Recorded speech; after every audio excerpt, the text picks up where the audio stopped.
सभी साथियों को नमस्कार। वार्षिक परीक्षा को ध्यान में रखते हुए आज हम सोशल साइंस के अंतर्गत अर्थशास्त्र, जी हाँ, इससे बहुत ढेर सारे प्रश्न आते हैं साथियों। और इसमें जो टॉपिक है, मुख्य टॉपिक देखिए जरा, विकास, भारतीय अर्थव्यवस्था के क्षेत्रक, मुद्रा और साख, वैश्वीकरण और भारतीय अर्थव्यवस्था, उपभोक्ता और अधिकार। जी हाँ, ये 5 मुख्य ऐसे टॉपिक हैं, इनमें से लगभग 20 से 25 नंबर आपको जरूर मिलते हैं। आइए हम लोग इसको पढ़ते हैं और इस वीडियो में बहुत महत्वपूर्ण प्रश्न आपको मिलने जा रहे हैं। चलिए स्टार्ट करते हैं। पहला प्रश्न अच्छा लगे कमेंट में जरूर बताइए। भारत में राष्ट्रीय आय का आकलन कौन करता है? कहां? बोले भारत में राष्ट्रीय आय का आकलन कौन करता है, ऐसा कह रहा है प्रश्न। तो ये जो आकलन करता है भैया, ये केंद्रीय सांख्यिकी संगठन करता है। केंद्रीय सांख्यिकी संगठन, विकल्प हमारा दूसरा सही। अगला देखिए, अगला प्रश्न, राष्ट्रीय आय के अंतर्गत क्या शामिल है? राष्ट्रीय आय के अंतर्गत क्या शामिल है? वस्तुओं का मूल्य, सेवाओं का मूल्य, ये और ये तो दोनों शामिल हैं, फिर क्या और गुंजाइश है? तो कहता है वस्तुओं और सेवाओं का मूल्य, विकल्प हमारा तीसरा सही होगा। अगला देखेंगे, अगला प्रश्न है, बहुत बढ़िया प्रश्न है। देखिए, प्रति व्यक्ति आय को क्या कहा जाता है? प्रति व्यक्ति जो आय होती है साथियों, उसको कहा जाता है औसत आय। क्या? औसत आय, विकल्प फर्स्ट, पहला सही होगा। अगला देखिए, बहुत बढ़िया प्रश्न है। देश की कुल आय को कुल जनसंख्या से भाग देने पर, समझिए, कुल आय को कुल जनसंख्या से भाग देने पर क्या प्राप्त होता है? औसत आय, प्रति व्यक्ति आय, या फिर औसत आय और प्रति व्यक्ति आय दोनों? बताना चाहेंगे। जब कुल आय को कुल जनसंख्या से हम भाग देंगे तो हमको औसत आय भी मिलती है, प्रति व्यक्ति आय भी मिलती है, इसलिए हमारा विकल्प तीसरा सही होगा। ठीक, आगे देखेंगे। मानव विकास रिपोर्ट देशों की तुलना किस आधार पर की जाती है? किसकी? बोले मानव विकास रिपोर्ट देशों की तुलना किस आधार पर की जाती है, ऐसा कह रहा प्रश्न। स्वास्थ्य, शिक्षा, प्रति व्यक्ति आय। बताना चाहेंगे मानव विकास रिपोर्ट जो होती है उसमें स्वास्थ्य, शिक्षा और प्रति व्यक्ति आय सबकी जरूरत होती है, इसलिए हमारा चौथा विकल्प सही होगा। ठीक, बढ़िया प्रश्न है, अच्छे लगे कमेंट जरूर करिए। और अगला प्रश्न, भारत में किस राज्य में गरीबी का प्रतिशत सबसे अधिक है? भारत का वो कौन सा राज्य है जिसमें गरीबी का प्रतिशत बहुत अधिक है? ऐसा प्रश्न कह रहा है। कह रहा बंगाल, बिहार, झारखंड या उत्तर प्रदेश। ये भाई बिहार है। बिहार में गरीबी का प्रतिशत बहुत अधिक है। ठीक है, आगे देखेंगे हम। चलिए अगला प्रश्न, बढ़िया प्रश्न ये भी है। भारतीय अर्थव्यवस्था को कितने क्षेत्रों में बांटा गया है? तो भारतीय अर्थव्यवस्था को आप लोग जानते हैं 3 क्षेत्रों में, प्राथमिक, द्वितीयक और तृतीयक, 3 क्षेत्रों में बांटा गया, इसलिए विकल्प दूसरा सही हो गया। अगला प्रश्न देखिए, बहुत बढ़िया प्रश्न है ये भी। अर्थव्यवस्था वर्गीकरण के हिसाब से कौन सा विकल्प गलत है? बच्चों इसको जरूर ध्यान से समझ लेना, प्रश्न को ध्यान से पढ़ना। कह रहा है कौन सा विकल्प गलत है, यानी 3 सही है, गलत है। कह रहा है कृषि, डेयरी, खनन, पशुपालन, प्राथमिक क्षेत्र। ये तो बात भाई सही है। क्या कृषि, डेयरी, खनन और पशुपालन ये सब प्राथमिक क्षेत्र के अंतर्गत आते हैं ना? तो पहला तो सही है, गलत तलाशना है। मिट्टी से ईंट, गन्ने से चीनी, द्वितीयक क्षेत्र, ये भी बात सही है। मिट्टी से ईंट बनाना, गन्ने से चीनी बनाना, ये सब किसमें आता है? द्वितीयक क्षेत्र में आता है। शिक्षा, शिक्षा, डॉक्टर, बैंक, व्यापार, द्वितीयक क्षेत्र। नहीं भाई, यही गलत है। शिक्षा डॉक्टर, बैंक, व्यापार ये तृतीय क्षेत्र होते हैं, यानी ये तो सही है। तो गलत हमारा कौन है? सी वाला, यानी उत्तर हमारा गलत हो गया सी वाला। ठीक है ना, तीसरा। चलिए अगला प्रश्न देखेंगे। किस किस क्षेत्र में सर्वाधिक श्रमिक कार्य करते हैं? देखिए, सर्वाधिक जो श्रमिक हैं वो कृषि वगैरह में लगे होते हैं, और कृषि किस में होती है? प्राथमिक क्षेत्र में, है ना। इसलिए हमारा पहला विकल्प सही हो गया। चलिए आगे देखेंगे हम लोग। आगे प्रश्न है, जीडीपी का विस्तारित रूप क्या? जीडीपी क्या?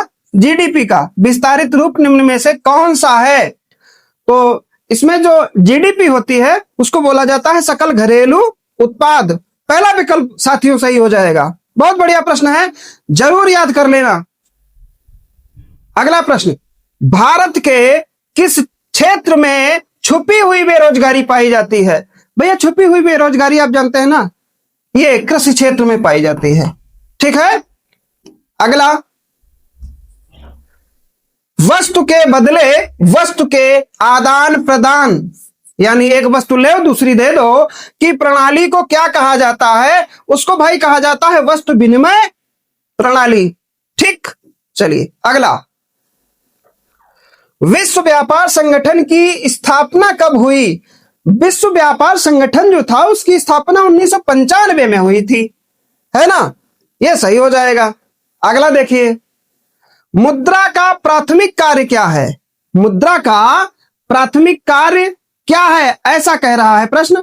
मूल्य का हस्तांतरण, विलंबित भुगतान का मान, मूल्य का संचय, विनिमय का माध्यम। यह है भैया विनिमय का माध्यम, ये मुद्रा का प्राथमिक कार्य है।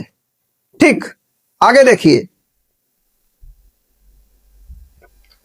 घरेलू अर्थव्यवस्था और विश्व अर्थव्यवस्था को जोड़ना क्या कहलाता है? बहुत बार प्रश्न पूछा गया है, याद रखना। घरेलू अर्थव्यवस्था और विश्व अर्थव्यवस्था को जोड़ना मतलब एक में जोड़ के रखना, वो कहलाता है वैश्वीकरण। ठीक है। अगला प्रश्न देखिए, बढ़िया प्रश्न है। कौन सा संगठन विदेशी व्यापार, विदेशी निवेश के उदारीकरण पर बल देता है? कौन सा संगठन? ठीक है, ऐसा पूछा गया है। पहला है अंतरराष्ट्रीय मुद्रा कोष, अंतरराष्ट्रीय श्रम संगठन, या फिर अंतरराष्ट्रीय स्वास्थ्य संगठन, या अंतरराष्ट्रीय व्यापार संगठन। तो इसमें जो है कौन सा संगठन विदेशी व्यापार को उदारीकरण पर बल देता है? वो अंतरराष्ट्रीय व्यापार संगठन, ये वाला चौथा सही हो जाएगा। ठीक है। चलिए अगला प्रश्न देखेंगे हम लोग। अगला प्रश्न है, वैश्वीकरण की शुरुआत किस वित्त मंत्री द्वारा किया गया? देखो, जो वैश्वीकरण था इसकी जो शुरुआत की गई थी वो डॉक्टर मनमोहन सिंह के द्वारा, ठीक है ना, इनके द्वारा की गई थी। तो दूसरा विकल्प सही होगा। अगला प्रश्न, बढ़िया प्रश्न यह भी है, भारत का राष्ट्रीय उपभोक्ता दिवस किस तिथि को मनाया जाता है? बहुत बार पूछा गया, ये 24 दिसंबर को मनाया जाता है। ठीक। चलिए आगे देखेंगे, भारत में उपभोक्ता संरक्षण अधिनियम की घोषणा कब हुई? भारत में उपभोक्ता संरक्षण अधिनियम की घोषणा हुई थी 1986 में, 1986 1986 में हुई थी भाई। चलिए अगला प्रश्न देखेंगे, कोपरा, एक शब्द है कोपरा, का अर्थ किससे है? कोपरा का मतलब क्या है? कोपरा जो है उससे कह रहे हैं कि सूचना का अधिकार अधिनियम, उपभोक्ता संरक्षण अधिनियम, या फिर उपभोक्ता लाभ अधिनियम, या संपत्ति का अधिकार अधिनियम। याद रखना, जो कोपरा है, कोपरा यह है उपभोक्ता संरक्षण अधिनियम है भाई। दूसरा विकल्प सही होगा। चलो आगे देखो, उपभोक्ता द्वारा शिकायत करने के लिए आवेदन शुल्क कितना लगता है? अगर वो शिकायत करेगा उपभोक्ता तो कितनी शुल्क लगेगी? फीस पूछ रहा है, शुल्क पूछ रहा है, तो बताना चाहेंगे शुल्क इन्होंने 50, 70, 10 रुपए दिया है ऐसा कुछ, लेकिन वास्तविकता यही है कि कोई शुल्क नहीं लगती है। ठीक ना। चलिए आगे देखेंगे हम लोग।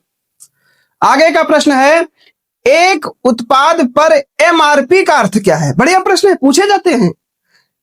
एक उत्पाद पर जो एमआरपी होता है ना, वो अधिकतम खुदरा मूल्य उसको कहते हैं। क्या कहते हैं? अधिकतम खुदरा मूल्य कहते हैं। चलिए बढ़िया प्रश्न है। वह संगठन जो अंतरराष्ट्रीय स्तर पर उत्पादों के मानक तय करता है उसे क्या कहते हैं? उसे जानते हो क्या कहते हैं? ISO। क्या कहते हैं? ISO। परीक्षा की दृष्टि से आपको महत्वपूर्ण प्रश्न याद करा देना है। चलिए, सोने के आभूषण की शुद्धता की पहचान किस चिन्ह से की जाती है? सोने के जो आभूषण बने होते हैं उसकी पहचान किस चिन्ह से की जाती है, ऐसा कह रहा है प्रश्न। तो बताना चाहेंगे इसमें ट्रेडमार्क, हॉलमार्क, एगमार्क। देखिए, जब कोई व्यापारिक कंपनी अपने माल को बेचती है, जैसे आपको आईफोन देखे होंगे, उस पर एक लोगो छपा होता है, प्रिंट होता है, वो होता है ट्रेडमार्क। सोने के आभूषण की बात है, प्रश्न कर रहा है, तो सोने के जो आभूषण होते हैं उसमें होता है हॉलमार्क, ठीक है ना। एग मार्क, जब हम कोई खाद्य सामग्री खरीदते हैं, खाने वाली चीजें खरीदते हैं, उस पे जो चिन्ह होता है उसको कहते हैं हम एग मार्क। तो प्रश्न जो था सोने के आभूषण की बात थी, तो इस पे भैया होता है हॉलमार्क। चलिए अगला प्रश्न देखेंगे। अगला प्रश्न बढ़िया प्रश्न है। ISI शब्द जो है चिन्ह, लोगो देखा जा सकता है, यानी जो ISI ये है ना, ये कहां लिखा होता है, कहां होता है, ऐसा कह रहा है। तो सोने के आभूषण पे तो नहीं होता है, खाद तालों पर नहीं, ऐसा कुछ नहीं है, अनाजों पर ऐसा कुछ नहीं, बिजली के इलेक्ट्रिक सामानों पर होता है। क्या ISI कहां होता है? बिजली के सामानों पर। चलिए अगला प्रश्न, ये बहुत अच्छी बात है कि ये अंतिम प्रश्न है इस वीडियो का, और अगला प्रश्न आपको हम अगले वीडियो में पढ़ाएंगे। 25 ही प्रश्न इसमें थे। तो आपको ये वीडियो कैसा लगा हमको कमेंट में जरूर बताइए, और अगला वीडियो देखने के लिए अगर आपने अभी तक चैनल सब्सक्राइब नहीं किया है तो कर लीजिए। और परीक्षा के लिए मैं महत्वपूर्ण इसी प्रकार से प्रश्नों का एक वीडियो बहुत जल्द लेके आपके लिए आता हूं। तब तक के लिए धन्यवाद।